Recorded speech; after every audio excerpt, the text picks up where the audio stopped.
The youth or young learners are being acknowledged as the hope of the future generation. However, can this hope really turn into a reality if they lack access to the basic requirements for being called humanity's hope? In Cebu, it is prominent to encounter kids begging, working, and sometimes negligent in their duties, which can disrupt and forbid them from having access to a proper education. Young Cebuanos should be given quality education to help recognize and discover their inherent skills and talents to assure a well-secured future for the comfort and the development of the next generation. In this talk, I'll be discussing the different problems of the youth's access to quality education, which are the financial issues of young learners, the inadequate conditions for quality education, the lack of quality education for disadvantaged young learners.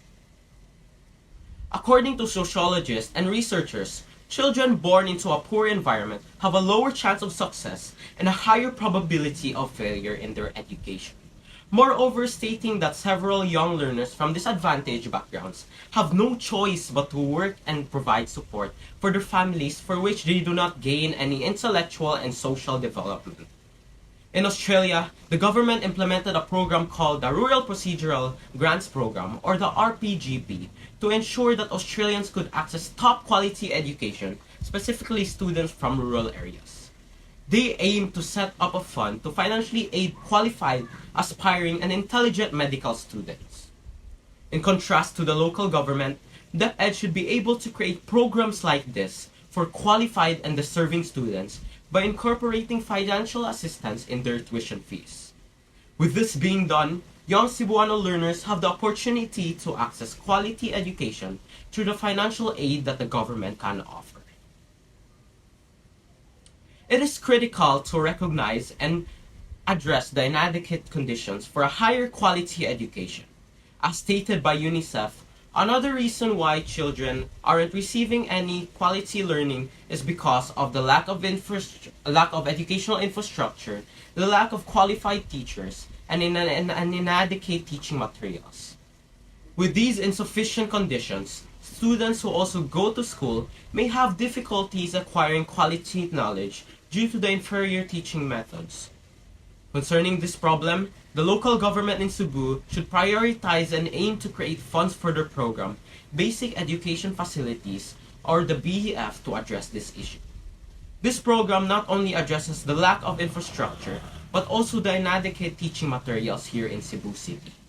The funds raised can be used to buy and distribute educational materials such as textbooks, science equipments, and technological devices to Cebuano students.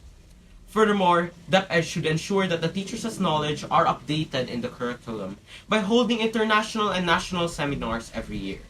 This helps acquire an innovative pedagogy and learn new different techniques to improve the teaching-learning process for the Cebuano teachers and learners. The local government solutions assist learners in obtaining high-quality educational tools that allow them to learn without any interruption. Educators who are learning and developing new techniques of teaching also benefited the students, as they get to easily comprehend the topics being taught.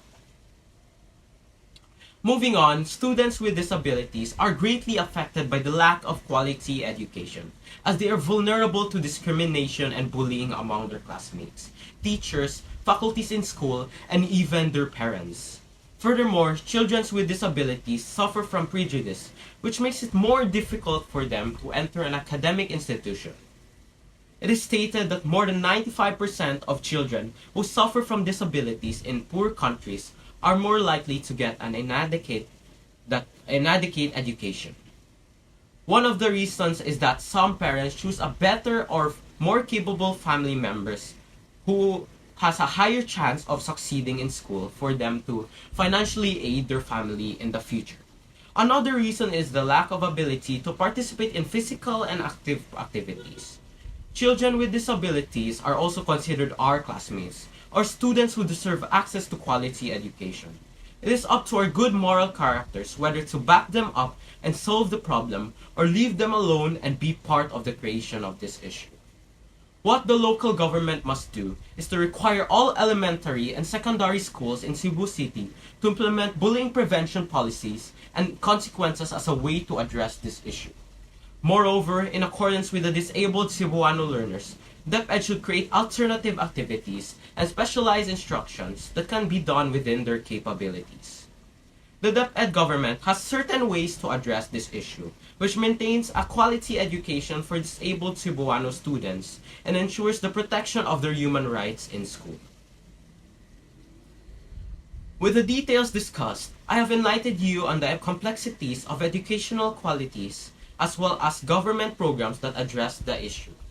Cebu City is one of the cities where young Cebuanos require quality education. By demanding and requesting quality education, we can truly enhance ourselves and polish our skills for our future ambitions, as well as serving society with proper knowledge and enriched trained abilities. Therefore, I am urging everyone to be part of the youth's education through support and assistance from their financial state, and contribute to the LGU's fundraising to achieve a high-quality learning for their future as Cebuanos' hope. It is indeed that children are the hope of the future. As stated by our national hero, Dr. Jose Rizal, the youth is the hope of the fatherland. They possess inner strength and potential, which is why they deserve this quality education. We should support our fellow Cebuano youngsters and just anticipate how they change, create, and develop our future generation.